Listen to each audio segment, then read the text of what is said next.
Now, Nigeria's economic activities have remained low even days after the presidential election as Naira crunch persists even after Supreme Court ruling. Now, iBrandTV takes a look at implications as Nigerians reject, and they have continued to reject, the old Naira note amid scarcity, even though we have the Supreme Court ruling in place. So let's get talking now. Olaide Bano is a macroeconomic analyst. He joins us virtually now. Thank you for joining us, Mr. Bano. We appreciate your time on board. Good morning, friend. Thank you for having me. Yeah. Now, I need to ask you, give us your assessment of the mood of economy or economic activities out there since the presidential election. Yeah, prior to the presidential election, we saw that there was a bit of a crisis with regards to the cash crunch and the scarcity of the new Naira note. But after that, do you think things have gotten better? So how is the situation out there? Yeah, things are actually getting calm, but not as expected after the election. We hope that, okay, probably after the overall election, after the governorship and the state house of assembly election, things will be much more better off. Yes, so can you hear me, Mr. Olade? If you can hear me, I need you to finish your thought on that analysis or assessment of situations out there. But so it's okay that we had issues prior to the election, but again going forward and after the election, expectations are that we should have things should have returned to normalcy with regards to the circulation of the new Naira note. And now that the Supreme Court ruling is in place, we should have everything come to normal. But it looks like, the situation is the opposite. Well, I think we have to quickly, take... Hello, can you hear me? Yes, can you hear me now? Are you there? Well, I think we're having a difficult time, hearing Olaide Bano there. So let's quickly take a break. We'll be back. Please stay with us.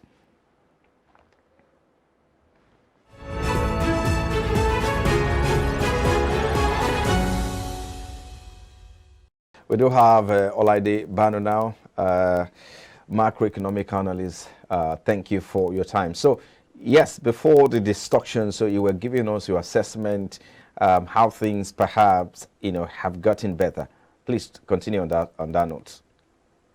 Yeah, I believe people have actually been used to the cashless policy in the sense of transferring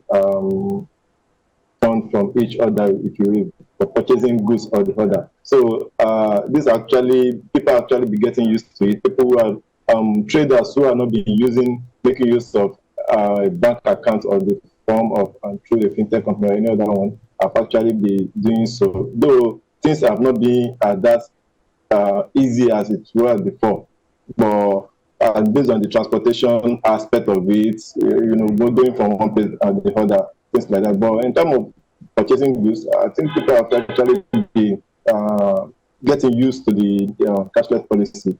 However, based on the Supreme Court judgments and banks silently issuing out the ordinary notes and customers rejecting the ordinary notes, I think, okay, the belief is that, okay, because probably the CBN or the federal government and the president itself have not actually come out to say, okay, yes, this is the current situation, this is the current stance on the Supreme Court judgments, which I believe they do not have any objection to it. Okay, I think Olade was trying to give us his perspective there to the current scarcity of Naira.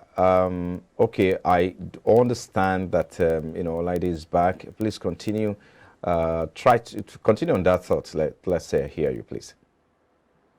Yeah, so I believe the masses at large have been getting used to the cashless policy, and this has been a good move by the masses at large also.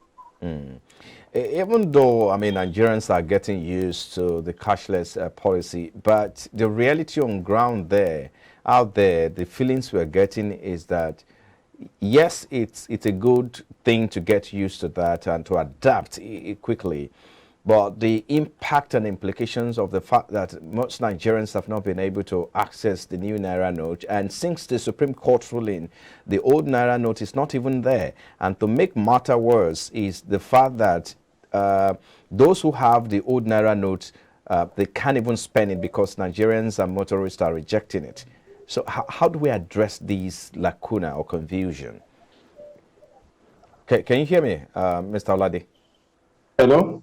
Yeah, can you hear me, please?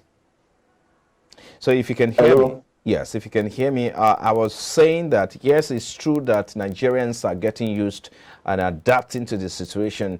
But hello? Yes, I can hear you. Can you hear me, please? Well, I think it's quite frustrating hello? out there. Banu can't really hear me. But we quickly take a break, and when we return, of course, we probably have to shift gears. We'll be back in a moment. Please stay with us.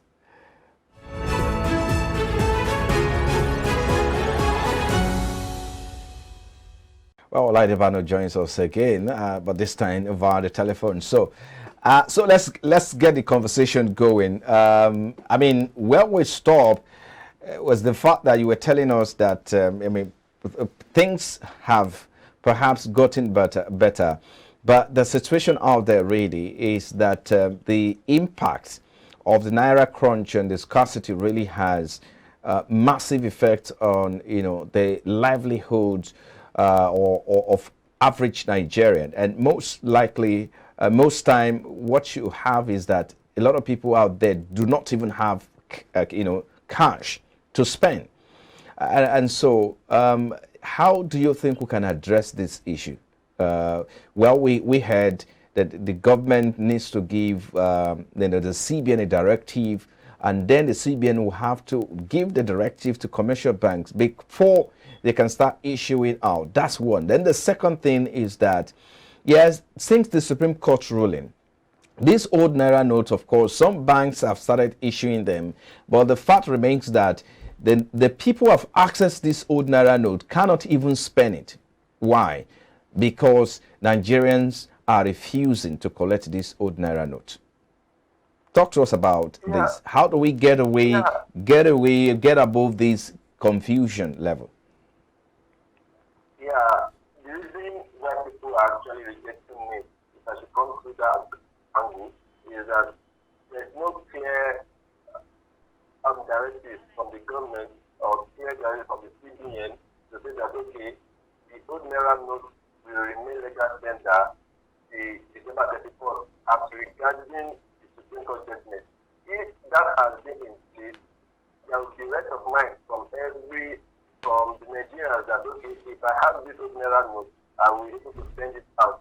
So banks now are issuing the old Naira note to their customers by rationing even the little Naira note they have with them, because the CBN are actually more of the majority of the old Naira note in the calculation through the bank already. And the reason why they are actually issuing that, because there is no guarantee that, okay, if I have it as a customer, if collecting the old Naira note from the bank, I will be able to send it out. The experience will be seen from the market is that, okay, even the majority of those who make your collect cash daily, for example, a filling station, they are also rejecting the old Naira note. So if the end user that is likely to take it back to the bank, to take the old Naira note to the bank again before being reissued, are rejecting it. So what's not the assurance that, okay, if I collect it, I will be able to send it out. So that's the problem we are having. But if there is a clear directive from the CBN or from the president to say, okay, based on the Supreme Court judgment, the old Naira note will remain legal tender. Fine, everybody will have the rest of mind to say, okay, if I have the money, I have my money. If I have the old Naira note, means I have my money, I can actually spend it to get what I want. Okay, so do we have to wait for CBN to issue an official directive to commercial banks before the banks can start issuing or obeying or complying with the Supreme Court. That's one. Two, what's the implication of this situation? Because it looks like most businesses turnover are affected. Some people cannot even, hit their 50% or 30% of what they used to, make in terms of turnover in their business. So again, and of course, election is around the corner. It's been postponed by 1 week. So we expect that perhaps the situation should get better or should be addressed before them. Talk to us about this before I let you go. First, today we expect the CBN to give a clear directive that will go a very, very long way if they issue that kind of directive from the commercial bank and public at large. Because at every point in time, they always come up to the public to say, okay, this is the kind of situation before this issue of tax started. And also, based on the effect on the commercial activities in the country, that actually affect many people are getting used to it. The major problem we have now is that, okay, during the process of the capital policy, where you are transferring from one account to the other, and the one issue of probably through the internet or any other form that, okay, the fund is not being credited and being debited from the debitor side and also being not credited to the receiver's account. So that's actually giving a long way because people are not okay because of that kind of my money will not drop to my account to give me cash, and that's the reason why majority of what they are experiencing now in terms of the economic activities actually affected. But if there is a good technology from the commercial banks and people can immediately transfer money from one account to the other easily and it gets credited to the receiver's account, then I think everybody is entitled. The commercial banks need to fill up their IT unit to get this Okay. Out of their issues. Okay. Well, I think we'll just have to leave it there. We'll continue the conversation some other time. Walai Debano, macroeconomic analyst, thank you for your time on the program. We appreciate your time. Thank you very much, sir. Yeah. Well, we'll take a break now. When we return, of course, we'll look at the outlook for the coming election and, of course, with regards to the impact that these Naira crisis is having on the economy. So what's the outlook for next quarter? We'll be back in a moment. Please stay with us.